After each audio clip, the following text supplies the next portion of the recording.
Hello, fabulous Libra. Welcome to your horoscope for the month of January 2015, Love Focus.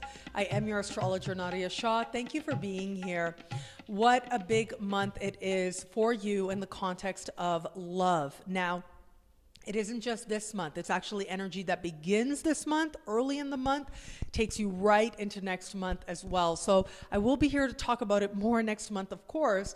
But I do think that what begins now is part of a trend that actually is going to last you right into next month as well, throughout next month as well. And that's largely thanks to a rare phenomenon taking place. We have a new moon taking place in a part of the sky that has to do with a lot of different things. Some of the other things not related to love I discussed in the general focused horoscope.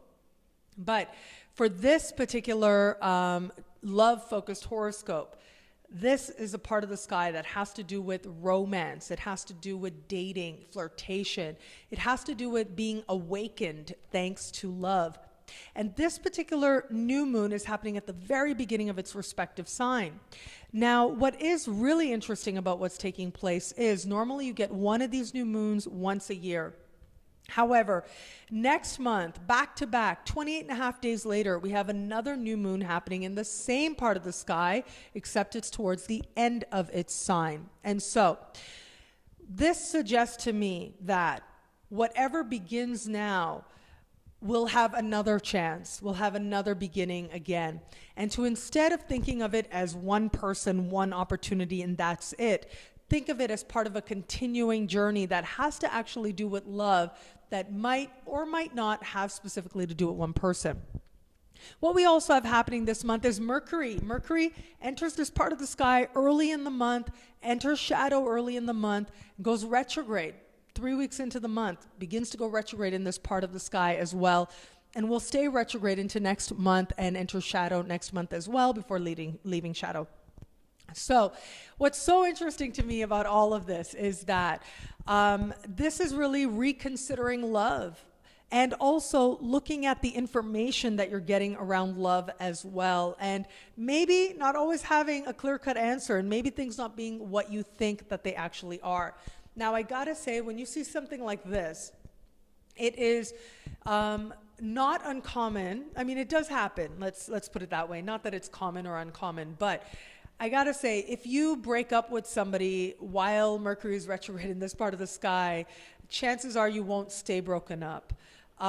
Chances are the things that broke you up have to do with miscommunication or perceiving things differently.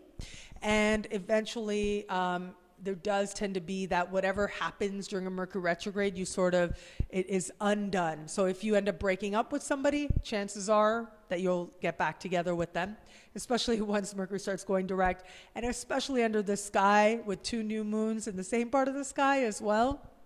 It doesn't look like any changes are likely to be permanent. If you meet somebody new under this type of sky, just know that it might not be readily apparent to you all the things about this person. So pace yourself, because there may be, you might not be seeing things very clearly. So this can go either way. You might think this person is amazing and perfect and fabulous. Then you find out, oh my God, they're just human after all. And I can't believe it. I'm just with another person. They are not, an elevated kind of deity after all. That can be part of it. But what also can happen is that you're not sure how you feel, and there's just kind of, you sort of get a certain impression, and then later on it's revealed that, wow, this person actually is really perfect for you. So it can go either way, but just know that it's not necessarily intentional. It's not that anybody necessarily is trying to be deceitful or anything, but just that you may not completely be appreciating who this person is that you've met and what's going on. Now, I have to say, because I do remember I actually created a video on this all about Mercury retrograde, and it was actually inspired by a viewer question.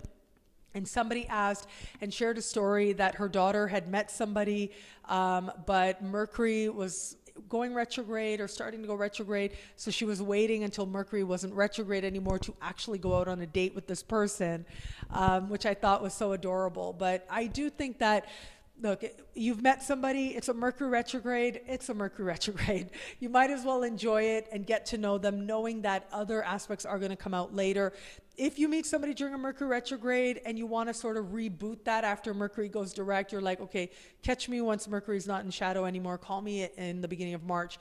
If you want to do that, you can, but just know that, again, the impression that you got in the first meeting is not going to be same as necessarily you would feel once Mercury is not only direct, but out of shadow as well. Regular friends and fans know I'm a really big fan of the shadow and talking about the shadow period. If you are in an established bond, ultimately what this comes down to is negotiating and renegotiating. What is love going to be to you? How is it that you're going to spend your time together? How is it you're going to enjoy each other's company? As I spoke about in the general focused horoscope, there's also an element here that has to do with children as well. And so it could be, if either of you has children, how does the other person relate? If neither of you, if you have children together, what role are they going to play in your bond? Do you want children together? These are the types of questions that may come up in an established bond. And those of you who are dating somebody, I mean, this is really you getting to know them better in a very powerful way. And you having that time to consider who they are. And again, as I said, if you break up with this person, chances are you won't stay broken up. Chances are that there's some miscommunication going on.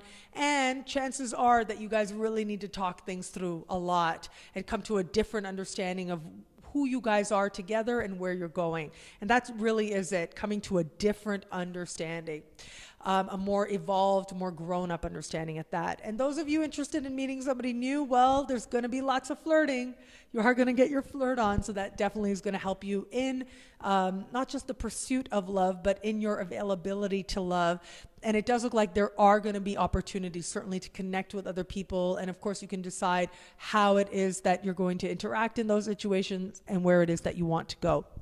One thing is for sure, though, it's all about love starting now, and it's all about options as well. It's all about what you're creating in the connection of love. Engage in that process. Be open to that process, and I think you'll find yourself moving to a renewed understanding of how love actually benefits your life.